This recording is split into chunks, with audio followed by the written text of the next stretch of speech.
Across Britain, communities are witnessing an unprecedented takeover of their streets and neighborhoods. Entire blocks of homes, flats, and estates are being requisitioned, not for local families desperate for housing, not for those languishing on endless council waiting lists, but for asylum seekers. This is Operation Scatter, a £500 million government scheme that's ripping through the fabric of towns and cities, leaving residents furious and feeling betrayed.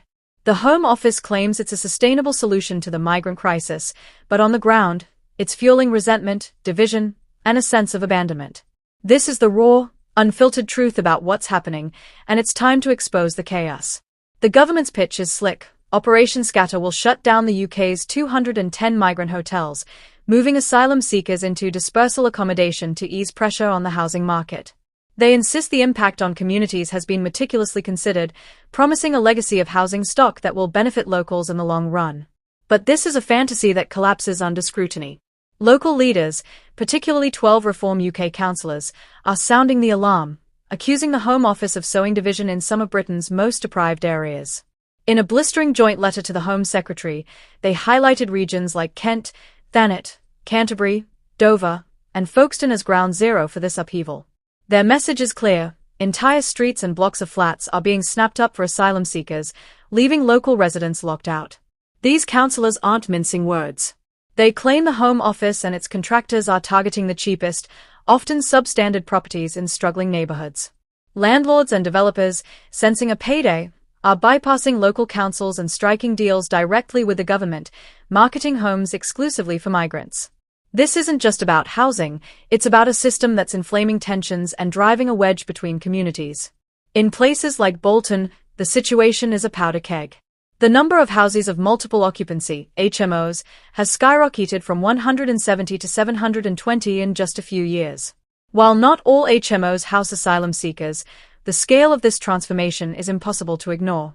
Local services, schools, GP surgeries, hospitals, are buckling under the strain, and residents are left competing for scraps in an already overstretched housing market. The government's own figures expose the sleight of hand.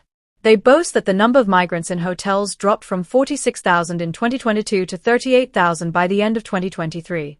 But this is no victory, it's a shell game. Over the same period, dispersal accommodation surged from 56,000 to 66,000.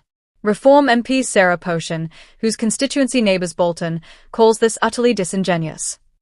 She accuses ministers of crowing about closing hotels while quietly funneling migrants into private housing through contractors like Serco, displacing locals in the process. Poshan's warning is stark. The government is targeting deprived communities, leaving long-standing residents feeling like strangers in their own towns. Shadow Home Secretary Chris Philp is equally scathing, slamming Labour for spending £500 million on housing people who shouldn't even be here while 1.3 million British citizens languish on social housing waiting lists. He argues this creates a parallel system that rewards illegal immigration and punishes hardworking taxpayers. The math doesn't lie. While locals are priced out of their own communities, the government is bankrolling a scheme that prioritizes outsiders. Serco, a key player in managing asylum accommodation, claims it's paused buying more properties in Bolton and insists it works with councils to ensure suitability. But these assurances ring hollow when entire neighbourhoods are transformed overnight. The fallout extends beyond housing. Labour's admission that they've lost track of over 150,000 migrants on social care visas is a bombshell. These workers were brought in to prop up the care sector after it was added to the skilled worker scheme in 2022. In 3 years, 154,422 visas were granted, with a peak of 107,772 in 2023. But here's the kicker: the Home Office has no idea how many are still in the UK or working in care. Care Minister Stephen Kinnock admitted the government lacks data to track these workers' status, meaning they could be anywhere, doing anything. Shadow Home Secretary Chris Philp calls this shocking evidence of Labour's border chaos, demanding a cap on visas and swift deportation for those breaching conditions. The Home Office's defence is feeble. They blame the previous government for opening the visa route and claim their data system wasn't designed to monitor long-term outcomes. They point to an 11% increase in deportations since the election and a vague comprehensive plan to reduce reliance on overseas labour. But for communities on the front lines, these are empty words. Operation Scatter isn't just reshaping Britain's housing map, it's redrawing the social contract. Residents see their streets changing, their services stretched, and their voices ignored.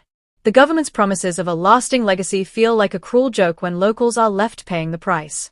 This isn't about compassion or fairness, it's about a system that's failing the people it's supposed to serve. The tension is palpable, a government desperate to clear hotels, contractors cashing in, and communities pushed to the brink. The question isn't whether Operation Scatter will change Britain. It already has. The real question is how much longer people will tolerate being sidelined in their own country. The anger is growing, the stakes are rising, and the government's excuses are wearing thin. This is the reality of Operation Scatter, and it's time to face it head-on.